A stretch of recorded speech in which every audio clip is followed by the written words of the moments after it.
صباح مساء الخير الصبح بالليل او هلوز.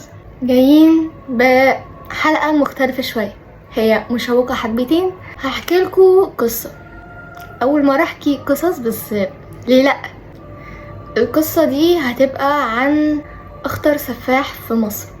القصة حقيقية واحداثها جميلة جدا، مش جميلة ايجابيا يعني جميلة كقصة جميلة. يعني بحاول على قد ما اقدر ما اخليش الفيديو كوميدي، عايزاه يبقى رعب شوية لان انا يلا بينا نبدأ.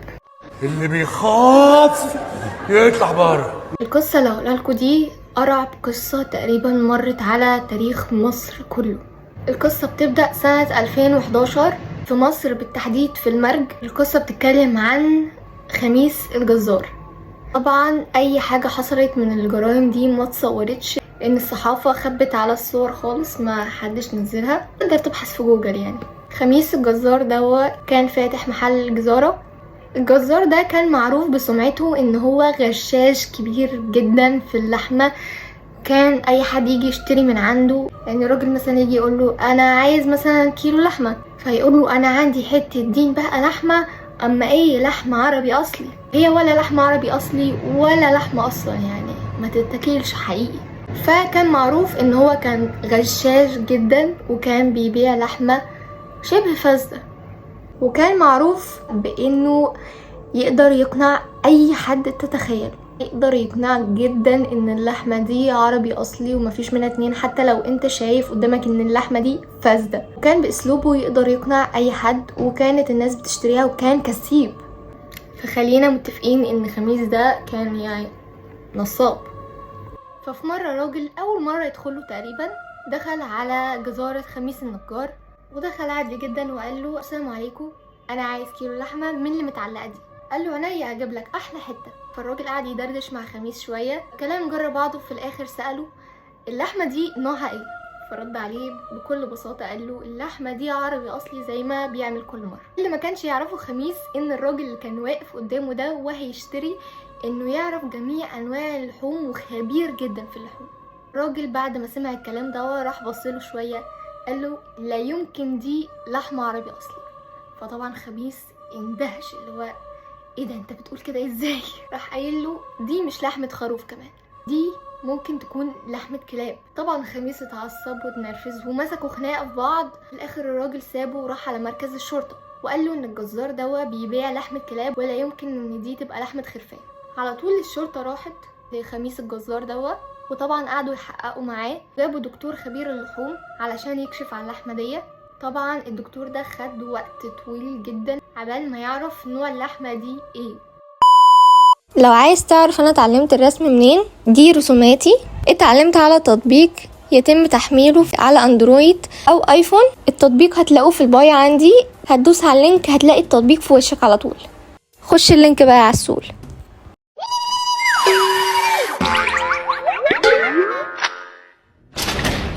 عدنا. فخرج الدكتور طبعا باين على وشه ان هو مصدوم جدا، وكمان يعني متوتر. راح للشرطي ده قال له اللحمة دي لا يمكن تكون لحمة حيوان عموما. الشرطي اتصدم، دور عرض عليه ان هو الطب الشرعي يكشف على اللحمة دي. فعلا اللحمة دي راحت للطب الشرعي علشان يعرف نوع اللحمة دي ايه اصلا. فورا الطب الشرعي كشف على اللحمة دي، اكتشف ان هي لحم بني ادم.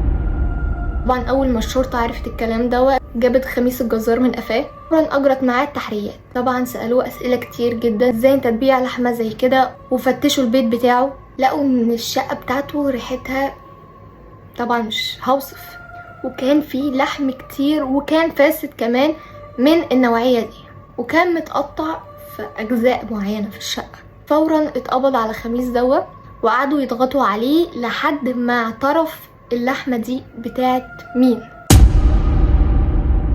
اعترف فعلا وقال على كل حاجة.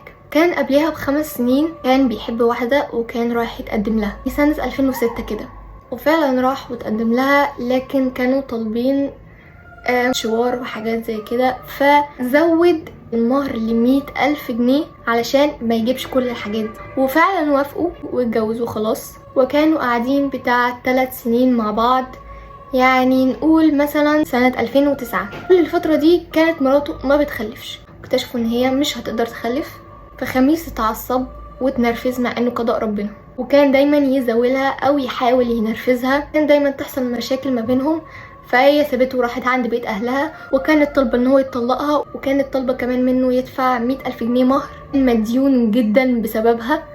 فقرر ان هو يصالحها ويرجع لها، والامور عادت زي ما هي، بس اكتشف ان لسه القضيه مفتوحه. قال لها القضيه لسه مفتوحه، فقالت له بصراحه انا ما كنتش مطمنه لك. طبعا اتعصب من كده واضطر ان هو وباع اللحمه دي كهيئه لحمه خروف.